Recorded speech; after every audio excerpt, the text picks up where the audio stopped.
In about 5 months, I've already put on another ½ inch on my arms. These bag boys, despite them already being illegal in California and Illinois, now these guns are banned in all 50 states. So I guess it's finally time to hide in the boonies.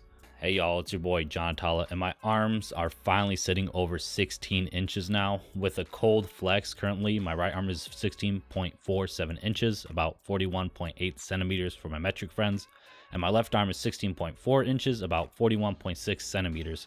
And this is with the extra ½ inch I gained on my arms on my 5'7" frame over the past 5 months. And I think with this, there are going to be two reactions. Either the crowd that's like, holy shit, that's a ton of growth in a short time, or another crowd to be like, that's it, ½ inch in 5 months, that's nothing.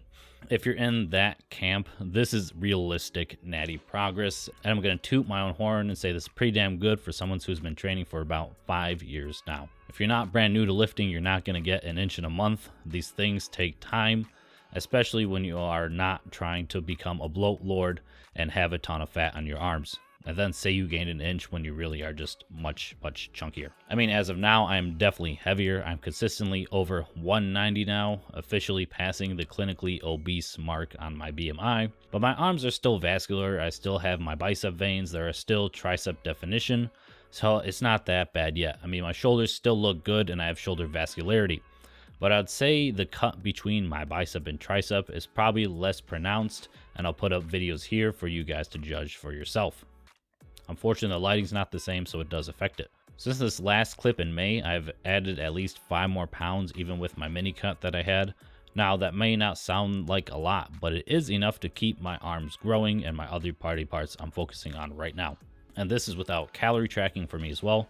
I just check my scale and see if my weight is going up month by month. If I find I'm stagnating for a month and my average for the month is down or really about the same, I know I need just a little extra food, just a little bit each day. You know, a little extra peanut butter, another daily glass of milk, some popcorn, whatever. Just something to get in a couple extra 100 calories per day. Sure, some days I miss, but I am consistently over 190 now, maintaining a fluffy pack and about 17% body fat according to the scale I usually use. So yes, of course, I did put on some fat, but I'd be surprised if I put on a ½ inch of fat on my arms and no muscle. Now, I understand some of it's water weight, it's not all muscle, blah, blah, blah. I mean, a bigger arm is a bigger arm at the end of the day, with similar definition I had before. Plus, my curling strength really has gone way up, and I'm coming for you that one-plated curl soon enough. We will see if I can keep up these gains when I trim a couple pounds of fat in the summer. If I didn't gain any size at the same weight I was earlier this year, then sure, we can say I didn't gain any muscle. But even if I only keep ½ inch on my arms, if I cut back down to 185, where I was early this year, that's a win in my book. And before we actually get into my training, if you guys could hit the like button down below, that'd be appreciated if you're enjoying the video. Now, have I changed my training much since I released my original arm video? And you can check that out up here if you haven't already seen it. So I've really barely changed it. The volume is still the same. I have 9 weekly sets for biceps and 9 weekly sets for triceps. That's 3 sets on a workout day, 3 times a week. Sometimes I do a little extra credit if I'm feeling it, but it's not really every day and I don't consistently track those sets. I have swapped out a couple exercises for ones I wanted to try, like this double rope tricep extension and the single arm one as well as changing a couple rep ranges to better fit some of the exercises, and I felt what I connected better with. But honestly, that's about it. I did not overhaul much from the program. I'm doing mostly the same exercises mentioned in the first video. Now, during this journey, I'm very surprised by how much volume I see in many arm programs. I have a Jeff Nippard arm hypertrophy program, which I've had for a while now, never really used it. But your weekly sets are like 21 to 22 weekly sets. It's absolutely nuts. I'm still growing on 9 hard weekly sets for triceps and 9 hard weekly sets for biceps outside of my compound work I usually do. If my arms stalled here, I have the easiest ace in my pocket to continue muscle growth. All I have to do is add another set each week. If I add one set, that's over 10% increase in volume. Where do I go if I'm doing Jeff Nippard's program and I'm finding failure? Another set, so I have 23 sets instead of 21 or 22. It's ridiculous. I don't think more volume is going to do you any good at that point. Your intensity is probably lacking on your lifts. Alpha Destiny has had a similar experience growing his arms to 17 inches. Now, I want to talk about training volume for the arms. I run an upper lower program, and through experience, I found that you don't need more than 9 to 12 sets a week of direct arm work.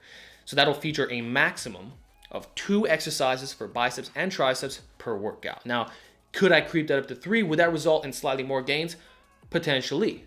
But as of right now, I've seen nothing but tremendous success, not only in terms of the measurements going up, but also recovery. And you're not living the gym, which is a huge bonus considering the fact that I rest 3 minutes between sets. And that's another reason why I have dropped the volume. If you can't grow biceps and triceps from 12 sets a week with my level of intensity, what makes you think that 15 sets is going to change things? It won't, because the fundamentals are off. Now, I'm not trying to crap on Jeff Nippert's program, because a lot of online arm programs you will find are nuts as well.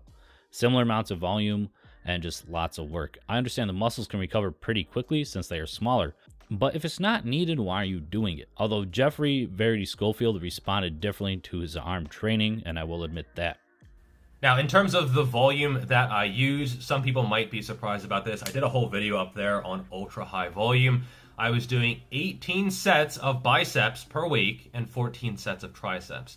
And that is just the isolation. Now, a lot of people might say this is overtraining. It wasn't overtraining if I got better and bigger and stronger. Now, not everyone will need his approach, and he even states build volume if needed on his little snippet. Don't start at the high end of volume if you don't need it. I recommend starting low, 9 sets, and maybe even if you're brand new to lifting, 6 weekly sets, then go from there. It'll be a lot easier to find progress adding a little bit of volume at a time. And then measure so you actually know if you're growing or not with a measuring tape. Taking your arm workout seriously, tracking your progress, and eating in a surplus will be enough to get most of you guys growing. Now, honestly, I don't think everyone will grow with 9 weekly sets like Alpha Destiny and I, but I doubt you need as much volume as you think you do. If you do, I would honestly look at your intensity and how hard you are training instead. Those are probably going to be a better clue for what is lacking. Are you close to failure? Is your RPE at least an 8? Most of mine is about 9 to 10 right now. If you don't know what that is, check out this video here. I'm going to put up as well. But generally, are you following the basics? Are you following consistency, nutrition, and sleep, and hard work? Well, if none of those are missing, you're not going to grow. So if I can add a whole inch of my arm using this program, I am going to give it out in a video for whenever that happens. Now, some things to keep in mind. I have been very consistent recently in my training. Every week, even if I can't make my standard gym days, some days I only make 3 or 4 compared to my 5, I make sure to get in my weekly volume in for my arms so they grow. So this was outside of a planned deload week just to give my poor elbows a break for a bit and so I could enjoy some outside weather while the weather was nice.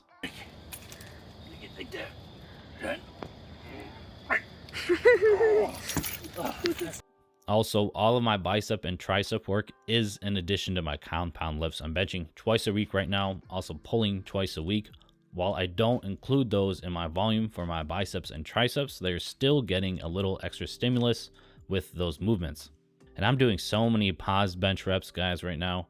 I definitely feel those in my triceps as well. Now, these aren't the main exercises of my arm growth, but they still play a role, the compounds, and giving them a little extra stimulus. Now, you may notice it's been only about 5 months since I last posted my 15-inch arm video. So how did I blast past 16 so quickly? Generally, honestly, guys, it's because I'm an idiot. That's why. Turns out the tape measure I use actually has a mode to measure the gap between where you wrap around the tape. So when you click on it, it has a crescent on it. So that measures the gap. My last video, I didn't know that and measured on the standard mode. So it was missing this whole piece. And I feel like a boomer for not understanding this technology. My original goal was to hit 16 inches because I thought I was 15.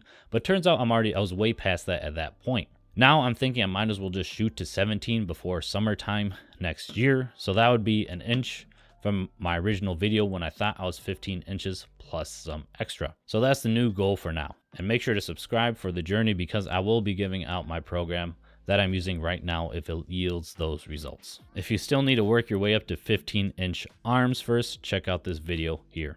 Peace.